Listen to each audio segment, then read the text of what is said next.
Hello, all, and welcome to the Fantasy and Sci-Fi Fanatics podcast. I'm your host, Dan Coolbaugh. Today, I have me a very special returning guest, DM Ray. How are you doing today? I'm doing very well, man. Thanks for having me on. Yeah, not a problem. So glad we could have you back. Like, I know we got talking before we got recording. I know, it was like, I can't remember if it was like March or April. I could have swore it was like right before you launched, like issue 2 for the Madcaps. Yeah, I was happy to see, I got the notification for issue 3. So really excited about that. But yeah, I'm so glad that, we could have you on and kind of like, kind of recap, where you guys were, last year, in terms of issue 1 and 2, kind of get a new audience, hopefully, growing on this channel for you, in terms of, the comic and, get you guys some more following, some more people, especially following the Kickstarter, hopefully backing it. But yeah, thank you so much for coming back on today and, sharing your product with us. We really appreciate it. Right on, man. All right. Well, I know, like I said, we talked before, like last spring or like towards the end of last season, but do you mind just kind of recapping what your comic, The Madcaps, is about and how you came up with this idea? Absolutely. So this is a 3-issue miniseries with all three issues rather available on this Kickstarter, launching in the evening of April 16th.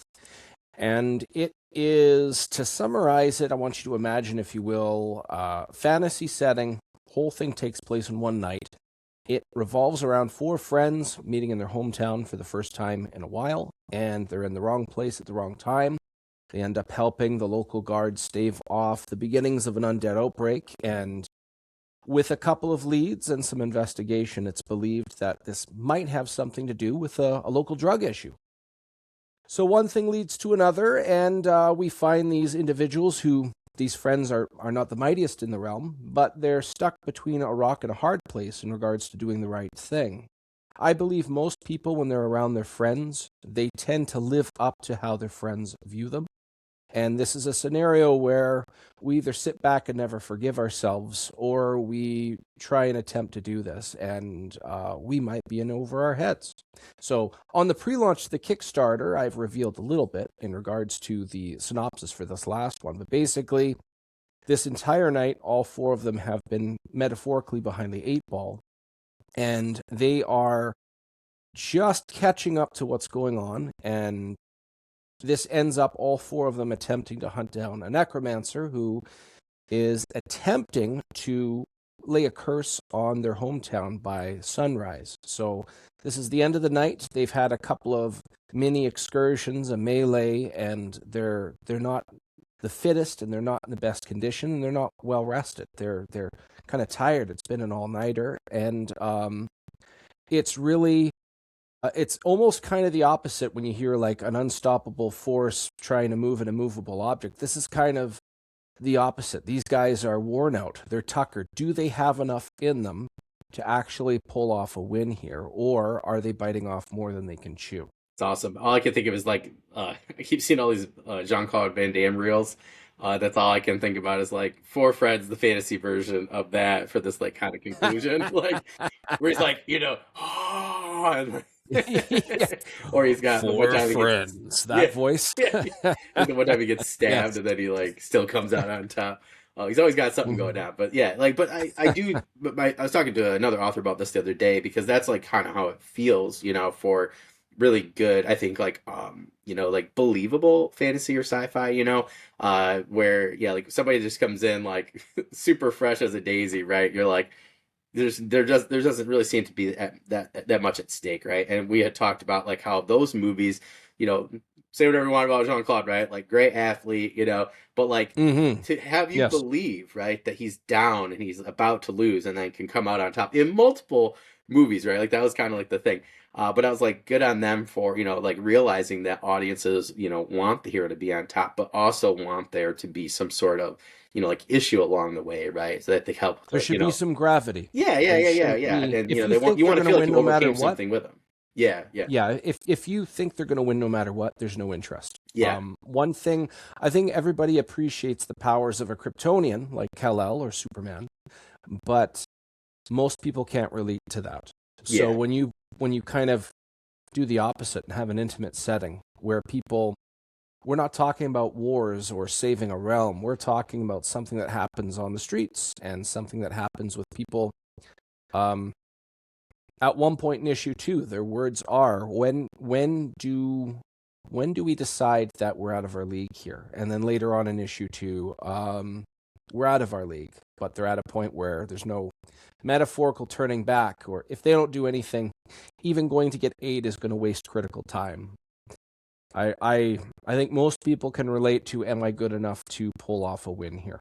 I think that is a more common thing, and I think it is more, it has a better vein of entertainment when somebody can emotionally invest and relate accordingly. Yep. Yeah.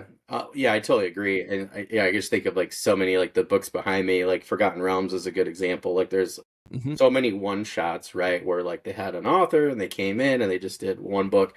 But like there's just a few where I'm like, man, this was a great one shot adventure, you know? And but it had the gravitas, like you're saying, right? But it was also like they're in a place. The best ones, I've been analyzing them a lot recently to try and figure out like how can I do what you're talking about, right? And how can I do that in one Yes. book, right?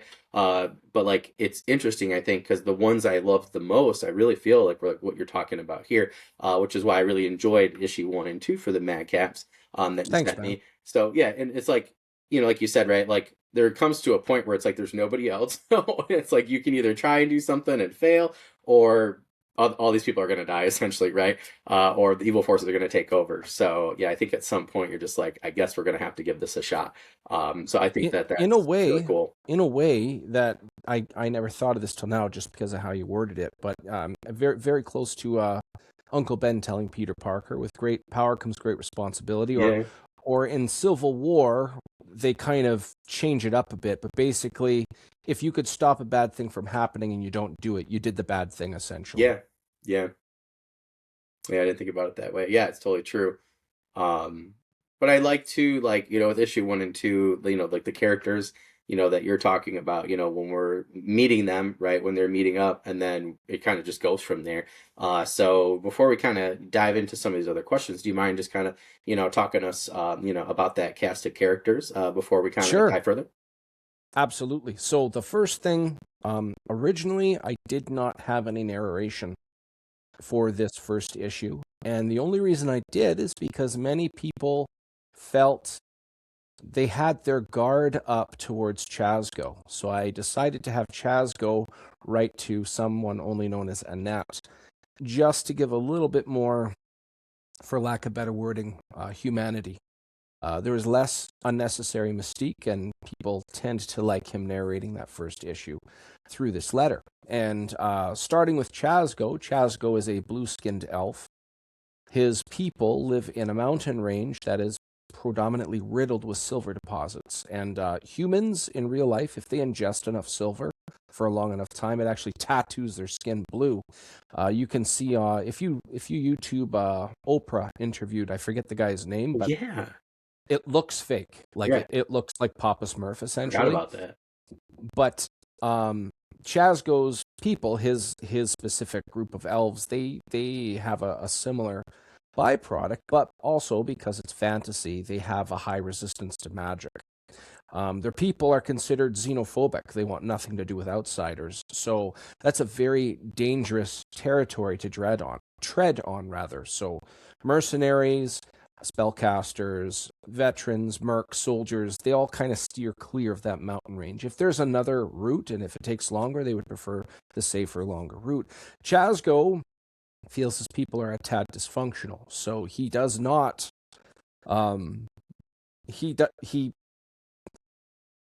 long story short, if he wants to leave his people, who's going to take him in? They'd kill him on sight, essentially. So one time he was visited by this being he writes to in the first issue, named Annette, through a chess piece that he finds, a rook. And she gives him a means of leaving his people. She gives him some magical gifts through this chess piece, which he fashions into a necklace. One of the big benefits, obviously, which he relies on a lot, is he can disguise his appearance. So he's adopted this human persona, and he has become a representative of the local noble in their hometown, Ivywood, dancing very close to danger. It's not really revealed what this guy's endgame is doing this kind of thing. In turn, some people feel, yeah, I don't think this guy's on the level, which is very understandable based off of the little information that I've just given. But he also has his own little pet. It's a three-eyed albino crow, which he summons from a different plane.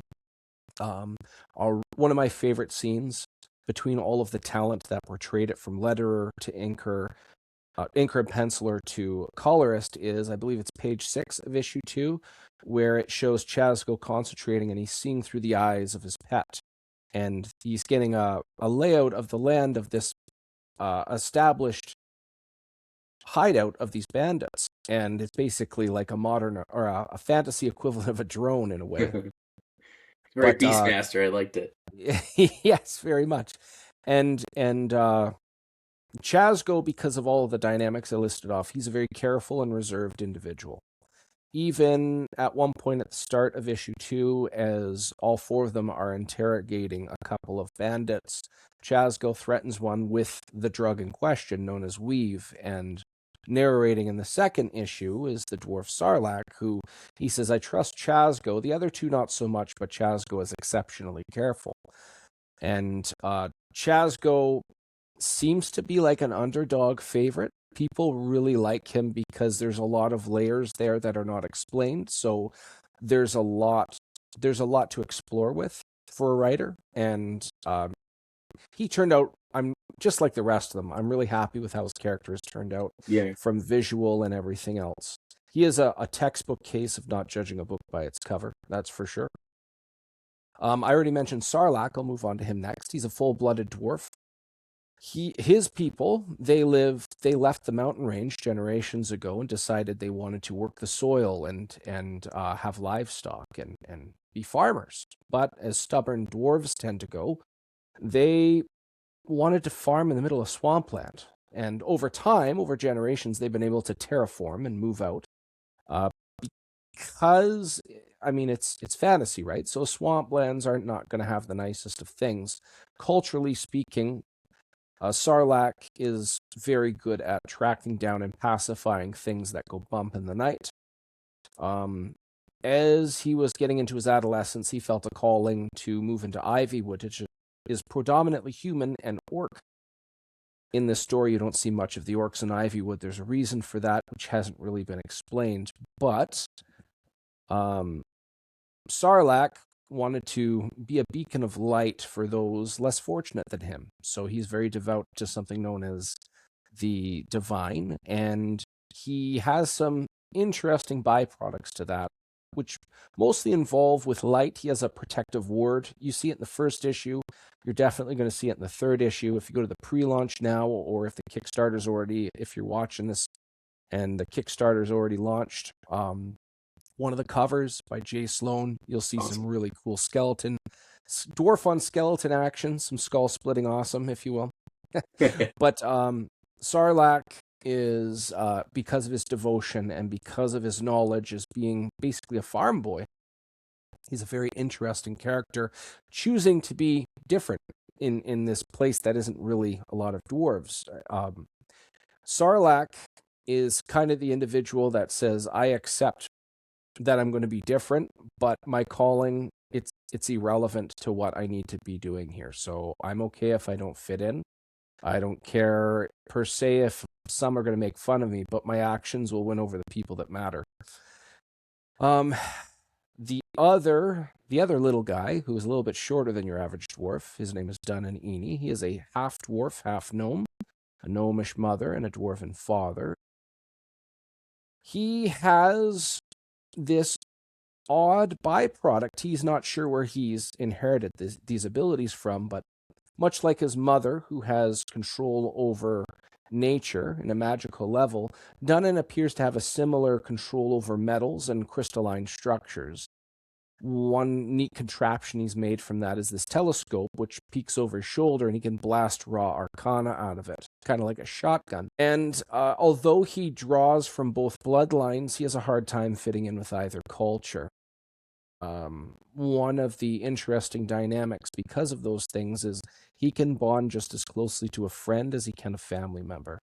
This is a guy who's a little bit shorter than your average dwarf, but he can't grow a beard, so basically all bets are off in regards to meeting people. Like if he's going to be different from virtually everybody, Well, everybody's different. It doesn't matter, you know.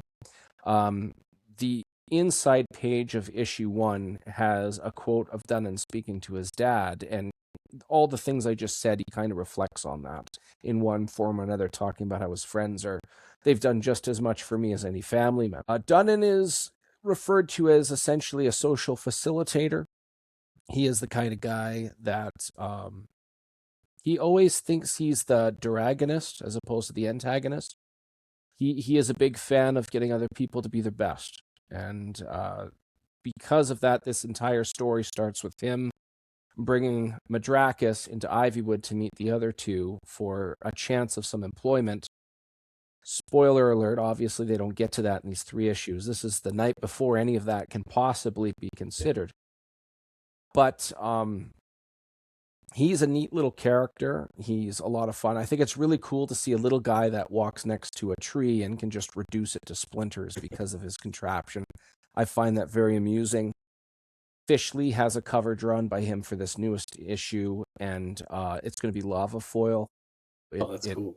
It looks like it's going to be awesome. Yeah. And then the last guy I mentioned, Madrakis. Madrakis, for anybody listening that has watched the original Mighty Morphin Power Rangers, Madrakis is the equivalent to the Green Ranger. He shows up, he does some cool stuff. Doesn't necessarily give the final blow, but he appears to be a fan favorite. He's over 350 pounds. He clears 6.5 feet in height. And despite him looking like a well-seasoned veteran, his armor he wears is ceremonial. He descends from something known only as the Great Stormworm, which is a kaiju-like electric eel, essentially. In one of the byproducts to his lineage is he can store up raw lightning in his gizzard and vomit it out when need be. You see that a bit in issue 1. I will not confirm or deny if you see that in issue 2. However, the most dangerous thing about him is his brain. He is very gifted and has a lot of potential towards the arcane. He just has not had the opportunity to train or study with it accordingly. With that said, he's not a skilled fighter. He has this cool-looking sword, and there's not much detail given on it other than its name, Urus. And he swings hard, not well. You don't want to be on the party side of that. With that said, a really good skilled fighter could beat him sword to sword pretty easily. I hate the trope of big dumb guy of group is meat shield. That's good for nothing more than that one haymaker that's to do one cool thing or knock out the other meat shield of the other group or something like that. This, I just flipped it over on his head. Yeah, he's big and strong, but that's not what makes him so cool. It's his intelligence. Because of the unique shape of his head, this eel-like lizard-looking jaw and stuff, I wanted the readers to read his dialogue as if an accent you weren't used to hearing. After a while, you can read it no problem, and just like anybody with an accent, you hang out with them long enough, you don't even think about it. But I wanted the first impressions take a little bit to try and wrap your mind around, and I think we pulled that off with shout out to Michael Myers. Or Micah, I was going to say Michael Myers. He's not the Halloween guy. Micah Myers, who did all of the lettering for all 3 issues. That's all 4 of them, and it's really cool to see how they synergize. It's really cool to see how they rub each other the wrong way. It's really good. You could tell they're friends. If you were a fly on the wall and you got to see 4 random friends that you've never met before and see how they interact, maybe there's an inside joke or 2 you don't get, but you can see them all interact off it and stuff. I was really happy with how it felt like I got that atmosphere out of the 4 of them. Yeah, no, I totally agree. One of my friends goes, "Who's your favorite character?" I was like, I felt like it was really difficult, particularly when you get done with issue 2, because I don't know, there was like things I liked about all of them, so I felt like it was very difficult.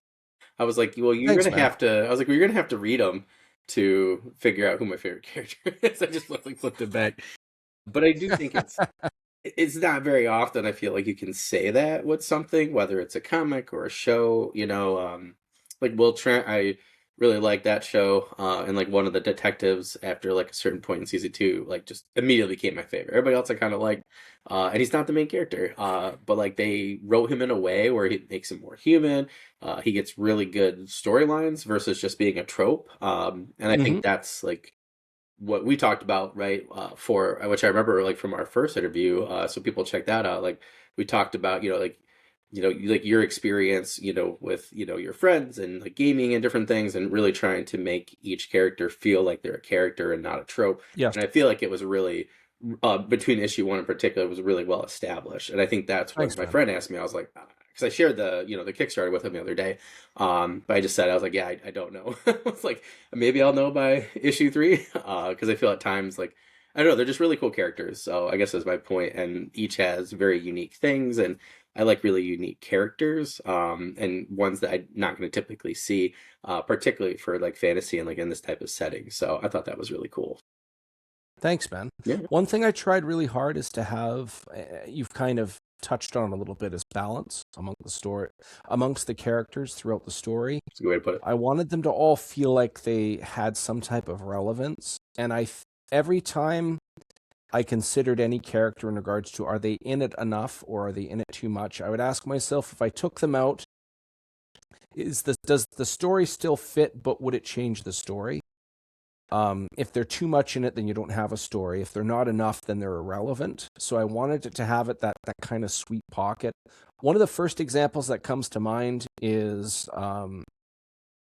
poorly writing uh, a balance of characters. I felt I know not many people like this movie, the third X-Men movie, The Last Stand. It's basically the Wolverine show. And I mean, Yeah, fan favorite, they're obviously going to play that up for ticket sales and yeah. many other reasons, which is understandable. But I mean, Scott Summers was done dirty in Oh, that. so bad. And there's a lot of variables there where it could have been touched up in a way. I mean, for to bring in Phoenix and not have Scott really in it at all, that just didn't feel right. It shows the writers were like, how do we make Wolverine awesome? Nothing else really matters. Like I could care less if Storm was in it, Professor X for that matter. Really, it was pretty much Wolverine versus Magneto and the Brotherhood of Mutants. Yeah, yeah. Mind you, it was cool to see Kelsey Grammer because Wizard Magazine predicted that like a handful of years prior, but that's a story for another time. Well, yeah. But Well, it's like Finn too from yeah, I mean, it was like they had such a great setup with Finn and Ray, and then all of a oh sudden, yes, yeah, like we're just gonna do this, and I'm like, what are we doing? And then yeah, to flip flop that again, I felt it's like I was like, what a waste. I say this all the time, like what a waste of a amazing. Like Scott's a great example of a character in a movie who gets wasted. I think Finn's. I think it's the two things I won't ever get over are those two characters. Yeah, like you said, yeah, like and like that. I think that's why I didn't necessarily like that one as much because I was like, I really felt like, the sacrifice and things like that for Scott. It was just kind of they just did it to do it, to make yes, it the Wolverine show. And then Finn too, like, oh, we're just gonna have him do these other random things. But I don't feel like yeah, I that's get what you. you did at all. So I feel like you totally did the opposite with these characters, which I think is what makes both issue one and two really enjoyable, which I Hmm. appreciate.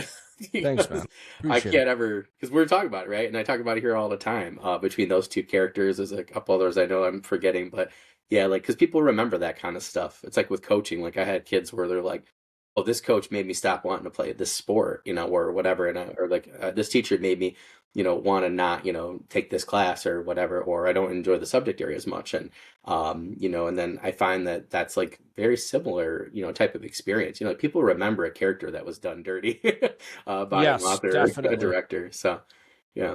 Yes, All yeah, right. Well, I yeah. agree. Go ahead. I was just going to say it's one of the things that made this like blend together so nicely, I thought, was just that interaction. But I was surprised how well the characters I based off of people I know. Mm, So I'm surprised, but I'm not. So I just imagine the inspiration for these characters in a room or in a scenario. Most likely, this person would think this way. Most likely, this person would say this.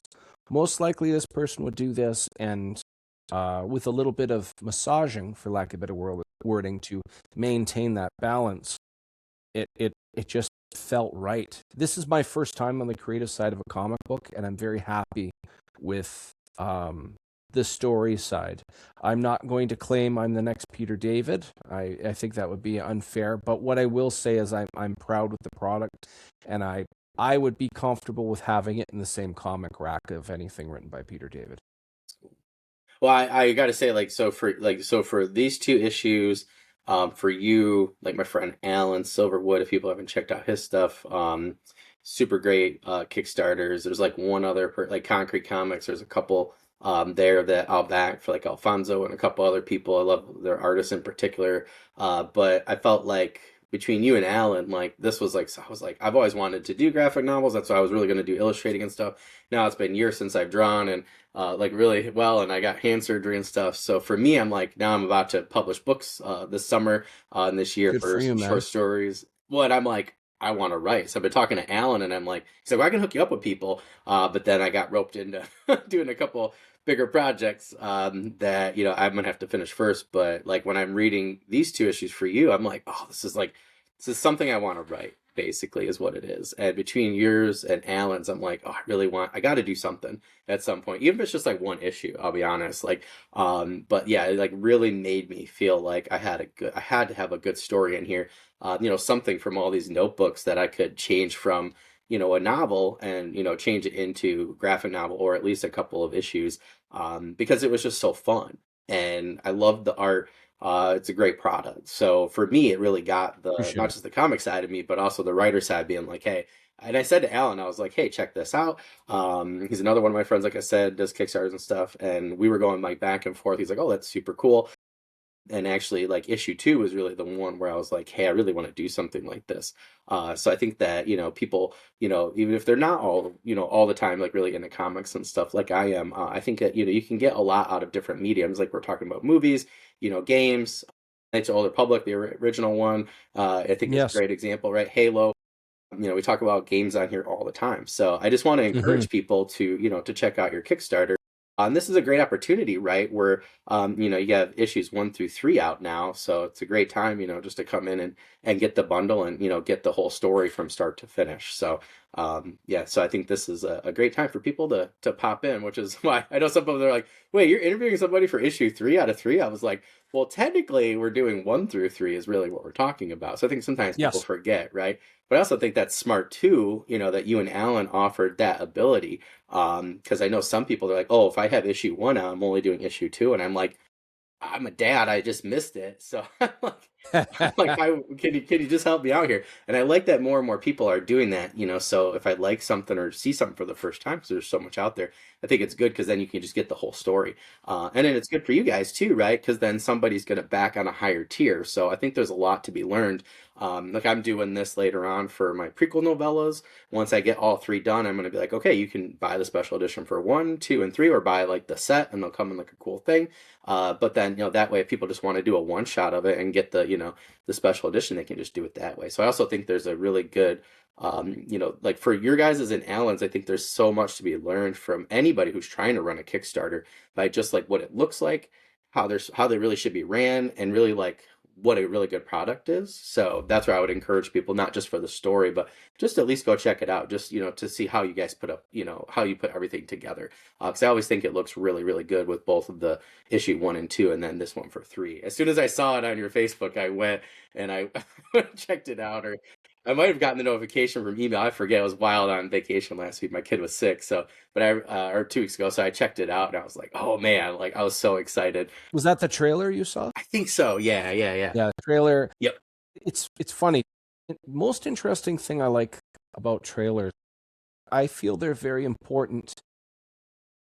I remember almost 20 years ago, there's a fella on YouTube. He's from Australia. If I remember correctly, his alias had the name Blunty in it. But anyways, there's a Comic-Con there in Australia, and Todd McFarlane happened to be there. I don't think Todd McFarlane is the magic wand to everything, but one thing I definitely do is give credit where it's due. Like, there's certain things he's good at, and there's certain things he's good at I really heavily appreciate. In this case, the interview was divided into 4 different videos, and one of them was all about just action figures. And Todd McFarlane, everybody asked, like, you're amazing. You're really good at this. How did you come up with these ideas?" And he said to the person interviewing him, "For me, it was the opposite." He says, "For me, it's just clay. I just made more dynamic shapes. The question I was always asking is, how come people didn't do this yet? It seems so obvious." And then he gave the metaphor of, if you have rather a vanilla sundae, why hasn't anybody just put a little chocolate sauce on that sundae? Slick up the pages, like it's still magazines. That's how the way he put it, and that always really hit me. So something like that trailer, well, I believe in my story. I'm really proud of what I'm submitting to the wild, to the comic industry. And if I really believe in it, I should be putting, as long as I can afford it, of course, money where my mouth is. So a trailer, I hired voice actors for that. I to keep my budget low, to keep the trailer low in cost, I edited the footage myself, and I wanted it to feel, I had a certain script and an idea of how it plays out, and this is the last one, so I wanted to feel like high stakes. But in the trailer, the real one was voice actor. The voice actor, shout out to, well, there's two of them, Michael Towson and Cabo Foster. Those guys really hit that nail on the head. I was really happy with how that came together. The choice of music, but when you're talking about, excuse me, too much soda here, but when you're talking about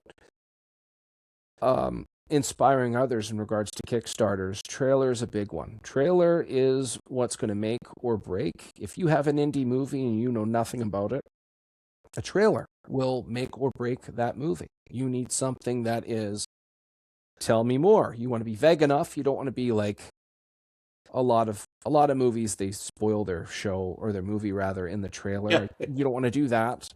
One of the last scenes in that trailer, that quote unquote jump scare, I'm going to call it. It's not really, but that face and that shriek.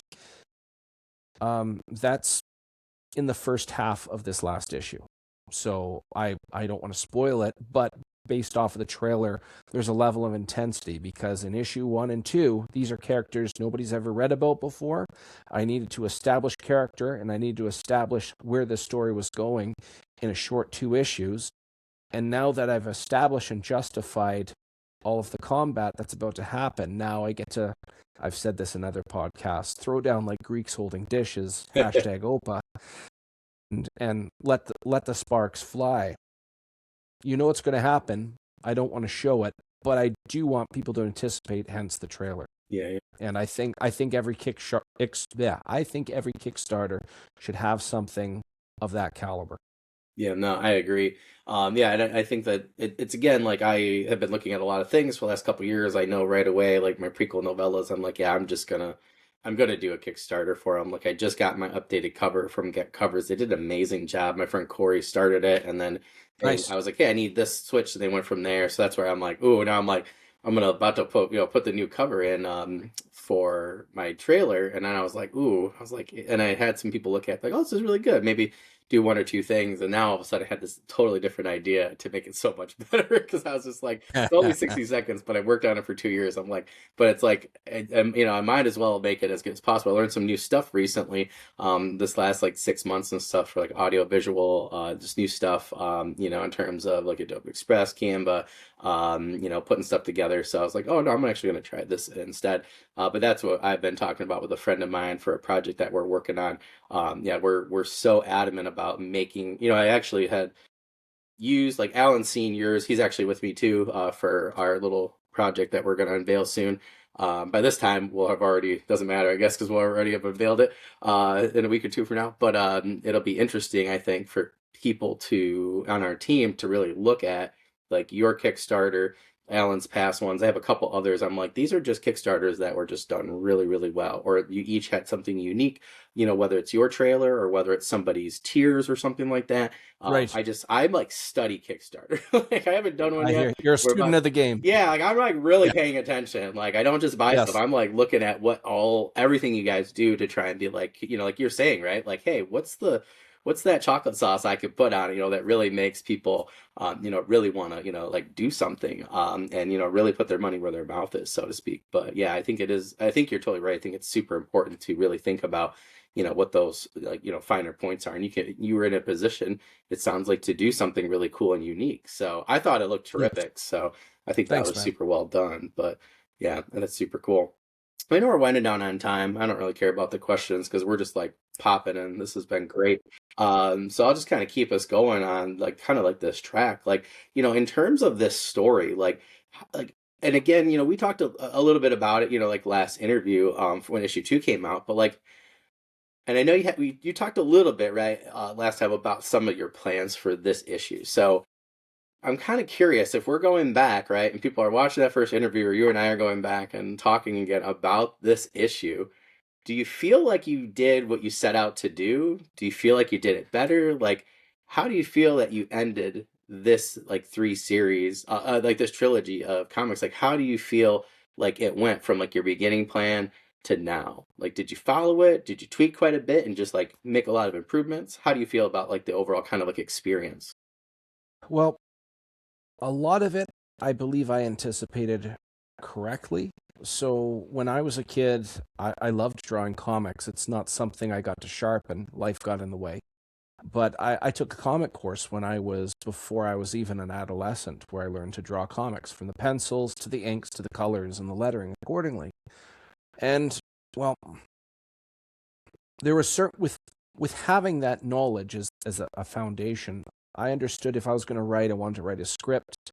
To quote my grade 10 drafting instructor, if you're going to communicate anything, it doesn't matter how you're communicating it. It has to follow, he calls it 4 C's: clear, complete, concise, and correct. If you're missing any one of those 4 things, there is a large margin for something to be interpreted the wrong way or something. So when I wrote the script, I wrote it in a way where, to quote Victor Medina, my interior artist for issues 2 and 3, he claimed my script was the easiest to translate on paper. And I consider myself very paranoid in regards to not being understood. So I really try to focus on articulating the points that I'm trying to make without being excessively gabby and blabbing a lot. So for anybody that has to create anything, like and I've said this on a couple other podcasts, you have to have creative constraints. If I asked you to imagine a book on a desk, with a closed book on a desk, so you can think of probably what's the cover going to be. You're going to start having to fill those things in. But if I say there's a book on a desk in a dark room, there's only 2 candles in the room that are the only light sources. There's a carpet under the desk, a chandelier over the book, and the book is blue. If I keep going, there's too many creative constraints. But if I have a sweet spot of just enough, and I allow the artistic flair to shoot through my descriptions, I find that I've already used the term sweet spot, but screw it, I'm going to do it again. That's the sweet spot. You have to have enough for them to understand what you want, but if you give too much, you choke out their potential. And I would say I need this in this panel, and I need these panels here. But I wouldn't say, in a lot of cases, I wouldn't even explain the angle unless it was for a very specific reason. So in a lot of cases, they give me a different perspective, but because it's their own thing and it's very natural and in one of their strongest senses of utilizing space and stuff, shut up and take my money. Like, you're doing great. In some cases on the script, I've even said to Victor, there might be a scenario where, you know what, I mentioned a perspective here, but you're thinking of changing it, or you know what, I think it would look better if you combined these 2 panels. I trust your instincts. Do it. I'm not scared to see what you have to offer. I hired you for a reason, kind of thing. In regards to, there wasn't a lot of surprises going into this, and you have to also consider I've been doing an issue a year for the last 3 Aprils. Well, I've been able to take my time. So because I feel I've been very methodical about it, I don't feel I've had many surprises, fortunately. Yeah. My goal was just to make a short mini-series, issues 1 to 3. When it's finished and all the dust settles, make an assessment and see what I want to do from there. I'm currently writing stories for 2 other comic book publishers. Oh, cool. So I'm very excited about that. They're liking what I'm providing to the industry, so I'm flattered. But aside from those, what I'm writing right now, I'm my focus is on Madcaps issues 1 to 3 on this Kickstarter, and then I'll make a plan from there. Shout out to Filble Publishing. Not only are they publishing my books, but they're also when the dust settles in Kickstarter, it's going to local comic shops. Oh, cool. So I'm over the moon, and Oh, I'm that's very awesome. happy. It's a first time. I feel like I'm one of those pretentious spoiled brats, like the son of somebody important or something. So I'm getting all these passes, but I mean, my follower count for this third issue is the largest it's ever been. Oh, I awesome. must be doing something right. So I'm flattered, and I'm looking forward to giving more stuff to people that want to read it. Oh, it's super cool. Well, that's awesome. Yeah, that was going to be my next question is, yeah, kind of like what's next for you, so to speak. But yeah, that's super cool to hear. That's really neat too with the comic stores too. Like I'm always like my comic store guy, he's like trying with me, but I got Conan from Titan. I love like the Ghost Machine stuff with like Geiger and like all these other ones. I basically just have the four main ones right now. He's like, "Do you want this? Do you want?" I'm like, "Yeah, just I think it's great stuff." But like he's kind of sated my indie need, if that makes sense, or my fringe. Like because now Valiant's like not really Valiant, like what I grew up with and what I have over I here on my other understand. shoulder. But Yeah. yeah, so like I go to Kickstarter now for a lot of this because otherwise, like like I said, Concrete's another one with those crews and everybody like does great products. You guys, my friend Alan, like I love comics where there was a guy at the Comic Con right down the road from me at the college, and I saw this one issue, like we talked about foil earlier. Oh my gosh, like it was glorious. And I grabbed that. I was like, dude, you gotta email me the next time, you come out. So he didn't have one last year, but I think he's got one this year. I can't wait Nice. to go back to down the road and get, the next issue. But like I feel like when you can find a unique story, where the art's really good and it's just a great product, that's not always, I don't want to go to Amazon, no offense to anybody. I'm not going to do Kindle. They're expensive, and I might as well. Like, I want the physical comic. Like, my wife's like, we don't have the space. I'm like, I'll throw about other stuff. I don't care. Like, the comics are staying. My mom wants me to get all the ones in Michigan, so I'm gonna start ferrying a few back and forth. I actually have a whole plan. But yeah, like Kickstarters have now. I have a small like residual flow of at the comic store. But it's comics like yours that that really get me, and I'm like, ooh, I really want to read this. I'm gonna back this. And Thanks, now I man. literally save money for it. Like, like for like, I usually do like three a year, and then maybe I'll do like a fourth one or something like that. If it's around my birthday, I was like kind of, that's what I did last year. Got Concrete had like these really cool special editions, for two different characters, and the art was absolutely amazing. The story, the two characters sounded great. But I was like, I just always have to have, at least a little bit of spending money for comics like yours now. And that's like, what I think the industry is moving to. The guy at the comic store, he's always telling me, he's like, you love this indie stuff. He's like, he's like, you write. He's like, you should get into this. He goes, because then if you had something, he goes, I might be able to have it in store. So I think you're really smart to, to try and do that. And I hope that, really works out for you. But if I saw your comic at my comic store and I didn't already, back you on Kickstarter, I would grab that sucker right away. I grab all Awesome. three. Thanks, Uh, man. so I think that, yeah, so you clearly got to be doing something right there. But yeah, I definitely think that is that's amazing. But it's actually really good just to know that somebody would do that. You're the first person I've talked to. I've talked to quite a few comic people, on here the last like 5 years. So yeah, that's super cool though. Like that just shows you again, a little bit of chocolate sauce there, right? The possibilities are different than, what the realities seem, right? And until you actually push or try and open up these different avenues. Nobody knows they exist. So I think that's really cool Yes. about the indie space and the Kickstarter space just in general. But I think that's awesome. Well, I know we're winding down on time here, but I got to ask you this.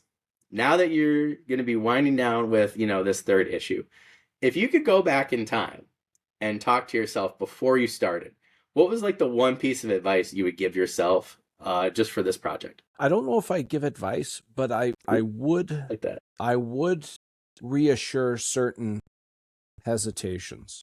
Ooh, I I would like that. ease certain tensions. Um, to quote my late father, and this is something else I've said on a couple of podcasts, if you ever have to put shingles on the roof of your house and you speak to 40 different people about it, suddenly they're all roofing experts. Do it at this time. Don't use these shingles, etc., etc., etc. Because of that, if you're going to make a draft of a story, as soon as you show somebody, I mean, you're showing somebody for their opinion, of course. So magically, of course, they're a writer. One thing I found, I'm glad I did it, and I felt it paid off very well, is I didn't show anybody until I was done the script for all 3 issues.